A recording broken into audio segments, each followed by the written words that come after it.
What's up, everybody? Thanks for tuning in to another episode of Niners News with 49ers Hive.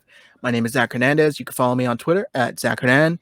Make sure you follow 49ers Hive at 49ers Hive. I'm joined by my good friend, Matt. Matt, how you doing? I'm doing great, Zach. You guys can follow me on Twitter at Ataxis, ATAX1S. Keep it tuned right here for the 49ers Hive, bringing you all the news that you can handle.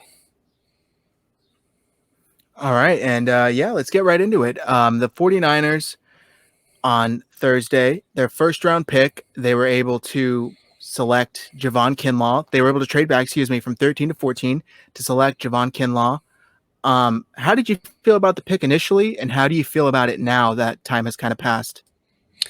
When I first saw the trade back, what I thought they were doing was going to be getting one of the wide receivers. You know, Ruggs was taken by the Las Vegas Raiders at 12, and then they were sitting there, and I figured that the team who was right after them, they traded with the Tampa Bay Buccaneers, who wanted to come up and get their offensive tackle. That ended up being Tristan Wirfs, I believe.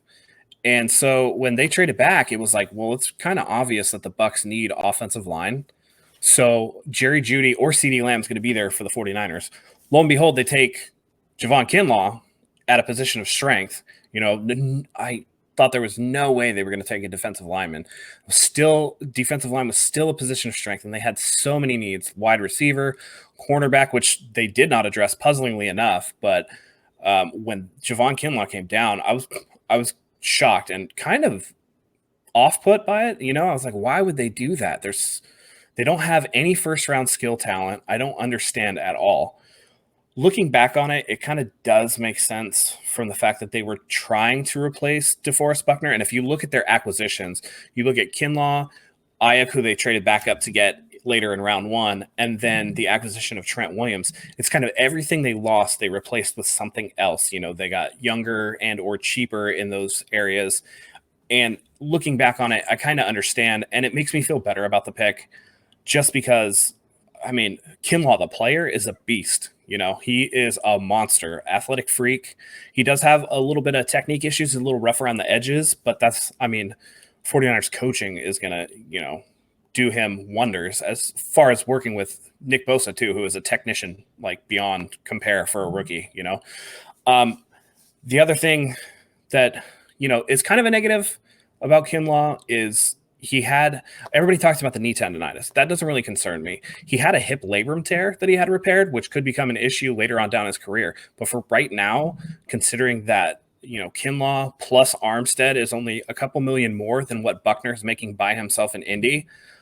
I mean, Solomon Thomas isn't going anywhere. You have rotational pieces like DJ Jones coming off an ACL tear. Kinlaw is an absolute athletic freak and a monster who immediately can step in and plug and play and be a force for the 49ers. Yeah, I think you hit the nail on the head as far as what he's making compared to DeForest Buckner. When I first saw this pick, we were on live. Our reactions kind of there to be seen. Yep. But I was stunned in the sense that I did not think they were going to do that. It brought me back to when they selected Solomon Thomas. And the whole time I was leading up to the draft, like, there's no way they're going to select Solomon Thomas. It's all smoke. They're going to take, so-and-so. And then they took Solomon Thomas, and I was just sitting there thinking, like, wow, that was pretty, telegraphed. But then on Thursday night when this happened, hate to interrupt, but I'll tell you, as soon as I found out that Solomon Thomas went to Stanford with John Lynch, I knew that was the pick. I mean, 100% I knew. And I didn't like it because I knew Solomon Thomas had baby hands and he couldn't finish Pac-12 quarterbacks, so there was no way he was going to finish NFL athletes, and that kind of proved to be true. But as opposed to that, where some people kind of saw it coming, this came out of left field because most mocks had Jerry Jeudy or CeeDee Lamb, one of those wide receiver combinations, going to the 49ers. Kinlaw was kind of placed there early in January, February in the process, but then it switched to the wide receivers. So, I mean, it did come as a shock, absolute shock. I think you, me, and Perry were just kind of like slack-jawed, like, what just happened? Yeah, we were. And speaking of, Solomon Thomas going to Stanford, that connection, and even, when the 49ers took Debo, coaches were raving about him at the Senior Bowl. So there was always some sort of ties to players. And we said it in the live stream. This was kind of the first year that they didn't really have any specific ties to certain players in the draft. And they really could have gone any way. And I think they were allowing their obsession their obsession, I said in quotes, with wide receivers to kind of flood the market of the media. That way, other teams thought that's the area that they were going to go in. And when they had Jerry Jeudy and CeeDee Lamb on the board there at 14, we thought for sure it was going to be CeeDee Lamb. And when they took Javon Kinlaw, I was stunned, like I said, and I didn't really like the pick at first. I'm not going to lie. Javon Kinlaw is a great player in his own, but I just feel like he could have gone and been great for somebody else. The 49ers had more glaring needs. Yep. But now that a couple days have passed and I've been able to kind of sit and analyze it, I like the pick. It's really growing on me. And I think more in the sense, like you said, it's trading one for another. They sent off DeForest Buckner and they got the 13th pick in exchange. They were able to move back to 14. And then they got Javon Kinlaw, who should be able to step in day one and play at a relatively high level for a rookie. And I know a lot of people are saying, Kinlaw for Buckner, but I think it should be viewed as Buckner for Armstead and Kinlaw, because there's no way you can keep both of them. Right. So I think that needs to be remembered as well, that you don't just get, it's not one for the other. It's probably two for one. And, you mentioned coaching. How important is it going to be going into this coaching staff where they have Coach Chris Kursarek and guys like, Eric Armstead, Nick Bosa, D Ford kind of feasting around them? Will that allow Javon Kinlaw to succeed at a relatively high level early on? I think so. And, you talk about Coach K, he's like one of the best in the business. That line took a huge step up last year. And, D Ford and Nick Bosa's additions can't be understated, but, a lot of that was coaching. I mean, Armstead and Buckner had been here, and Armstead had his most productive season of his career last year, and the other thing that I think is overlooked is, for as big as Kinlaw is, and he's 6'5", 315, 325, DeForest Buckner is a 300-pounder at 6'7", and Armstead is much the same. And you got a situation of, with D Ford on the outside, Nick Bosa on the outside, you got two 6'7" dudes on the inside bumping into each other. They can't get through gaps because, the other one has pushed their lineman into their space, yada, yada, yada. You're talking about an athletic freak in Kinlaw to me, for as good as Buckner was, his get off wasn't the best. Kinlaw gets off. Like, that kid is twitchy. And so he's going to be able to get through that gap. Even though he's not significantly smaller, every centimeter helps in the NFL. The adage is holes close as quickly as they open. And that's as true for the defensive line as it is for running backs, and to be able to shoot through that gap, in time and be able to beat his man to the gap and get to the quarterback or get to the running back, it can't be overstated. And a technician like Nick Bosa and a savvy veteran like D Ford and working next to Eric Armstead, along with Coach K's instruction, is just going to bring this kid along, Now, Matt, how would you compare a guy like Kinlaw to aforementioned Solomon Thomas a couple years back? Solomon Thomas is a tweener guy.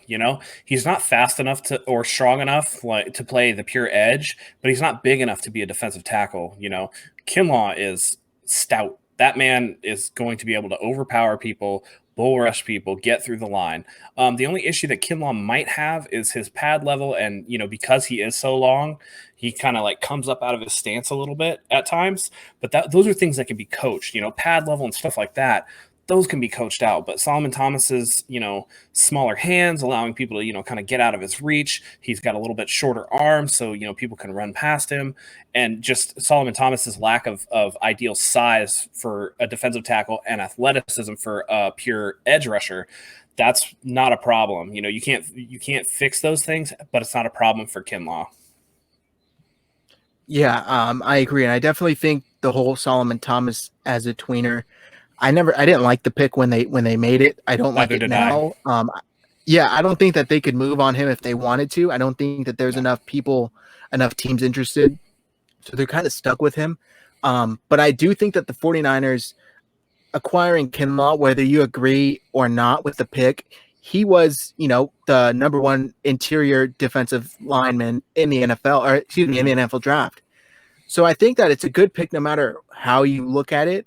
You could make the argument that there were more positions of need that kind of needed to be addressed.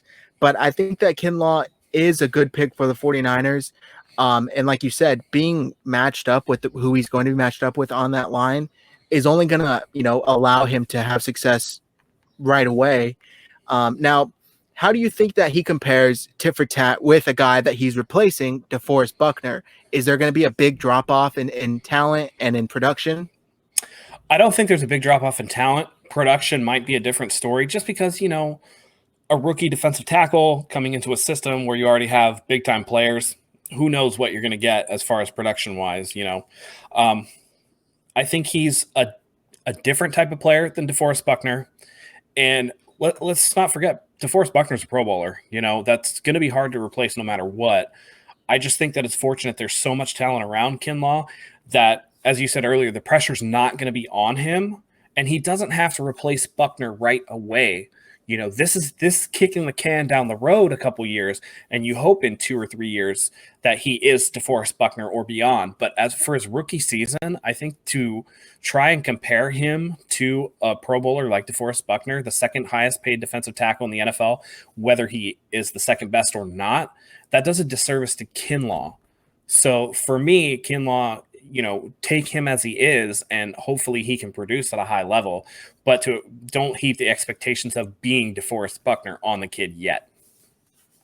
Yeah, I totally agree. That's a high, big shoes to fill, so to speak. And I don't think it's fair for anybody to be compared to a guy like Buckner, especially when they haven't even taken a snap yet in the NFL. Let him kind of come in, let him just get acclimated, and let him run his own game, so to speak, and allow him to be his own player rather than to constantly be in the shadow of a guy like DeForest Buckner. Now, I read a story from SFGate earlier talking about how Javon Kinlaw grew up homeless.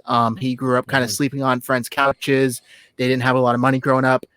To be able to come from a background like that and find at least the extreme high level of success that he has found thus far, does that speak to the work ethic already that he has without even, playing a single snap in the NFL, without going to an offseason camp? Can you kind of get a view of what type of guy he is just from being able to accomplish that? Absolutely. I mean, this kid has a no die attitude. He could have let his circumstances get the better of him, but he fought through. He has dog in him, as some of our friends like to say. He's a guy that when life handed him something negative, he channeled that into something positive. And going forward, I mean, when you can take all the off-field stuff and set it aside so that you can be the best player that you can be on the field, that's not going to change. That's ingrained in who he is. You either have that or you don't. And sometimes circumstances can mold you. It's like a crucible where you just burn away all of the laziness and all of the crap just to be able to get there with something pure work ethic, something that's valuable, and he's going to go with that going forward. So I expect him to continue to be a fighter, and that fits the culture of this team perfectly. Yeah, 100%. I mean, the saying is good things are kind of born out of necessity. And that's exactly what his story is kind of all about. He had no choice but to fight and to get, where he needed to get. He didn't have a choice. Failure wasn't an option. So he needed to do whatever he could to make sure he got to the NFL, to the 49ers, and find success. So it's just one heck of a story. And I really, really wish the best for Javon Kinlaw. And I hope he does it with the 49ers, obviously. Yep. That's going to do it for us today, guys. Thanks for tuning in to another episode of Niners News with 49ers Hive. Make sure you follow us on Twitter at 49ers Hive. You can follow me on Twitter at Zach Hernan. Put the handles up on the screen. Matt, any final words? As always, guys, like, subscribe, hit the bell for the notifications. You can follow me on Twitter at Ataxis, ATAX1S. As always, Zach, it's been a pleasure.